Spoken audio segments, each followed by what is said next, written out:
Hello viewers, আসসালামু আলাইকুম। কেমন আছো সবাই? আশা করি আল্লাহর রহমতে সবাই ভালো আছো। তো আজকে বাচ্চাদের নিয়ে ইফতার করতেছি, এই জন্য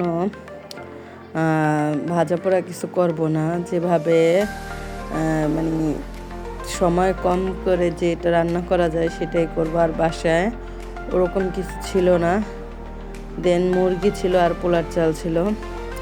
তো এটা দিয়ে চিন্তা করলাম যে আজকের ইফতার এটা সেরে নেব।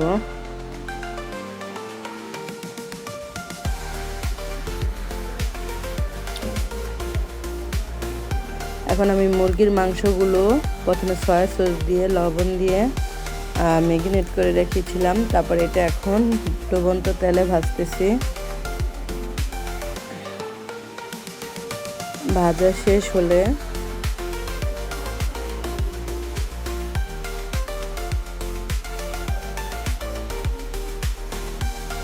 পরে মুরগির যে হাত পা গিলা কলিজা ছিল ওগুলো আমি ফেলে দেই নাই, ওগুলো আমি সন্ধ্যা রাতের জন্য ভুনা করে ফেলবো।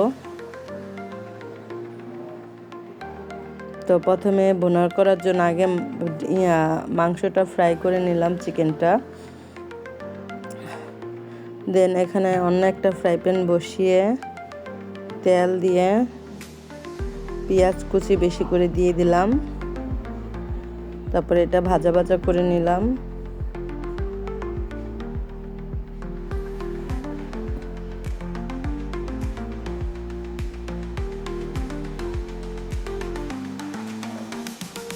আজকে একদম বাসায় ঢুকছিল না, তো চিন্তা করলাম ফাঁকিবাজি করে আজকে ইফতারটা করব।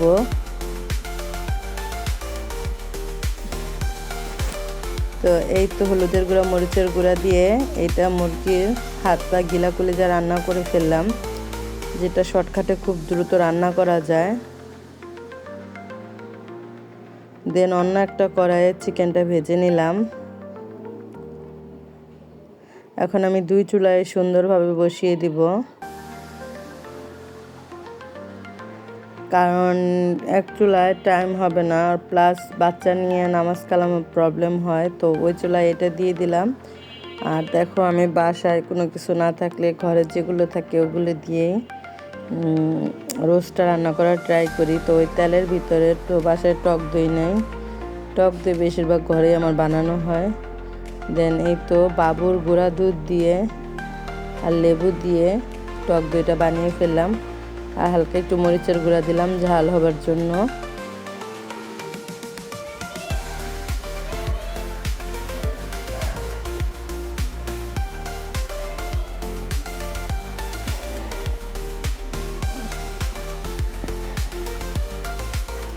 দেন এখন আমি টক দইটা দিয়ে দিব। টক দইটা দেওয়ার পর একটু রোস্টের মশলা দিয়ে দিলাম, কারণ আগে রোস্টের মশলা ছিল, ওইটা থেকে একটু রোস্টের মশলা দিয়ে দিলাম।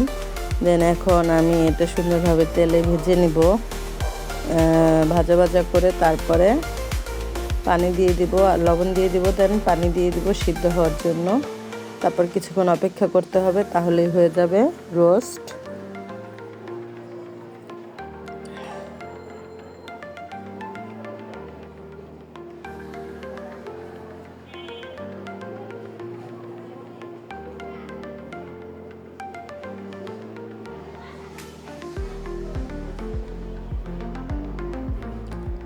আজকে এই ফাঁকিবাজি ইফতারটা করব, কারণ কেউ নাই।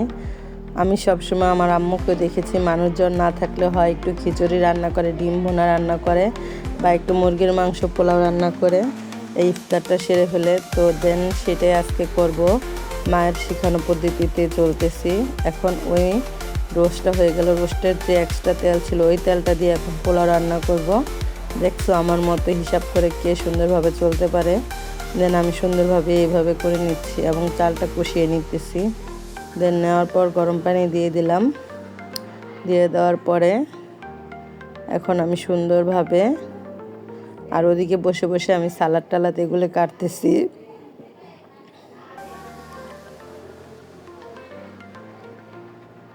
তো এই তো চালটা ফুটতেছে, তো কিছুক্ষণ অপেক্ষা করবো। আর এদিকে জিসানের জন্য একটু ফ্রেঞ্চ ফ্রাই বানাবো। তো আলুগুলো চাকচাক করে কেটে হলুদ মরিচের গুঁড়া দিয়ে দিলাম।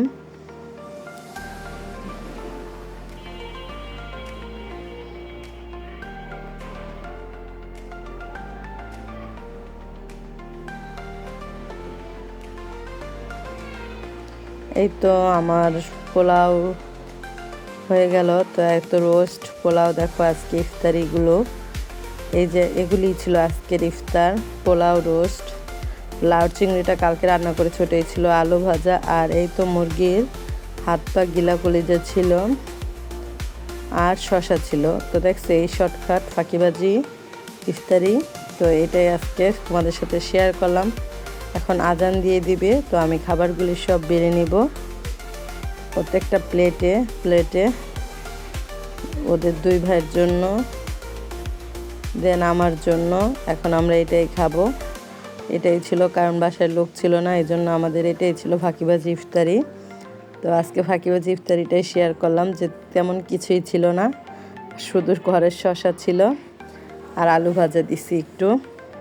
রমজানে না আসলে ইফতারিতে যদি কোনো ভাজা পোড়া না থাকে ভালো লাগে না, তারপরে কি আর করব, কারণ আজকে শর্টকাটে যেটা পারছি সেটাই করে নিলাম, না হলে অনেক সময় নষ্ট হয়।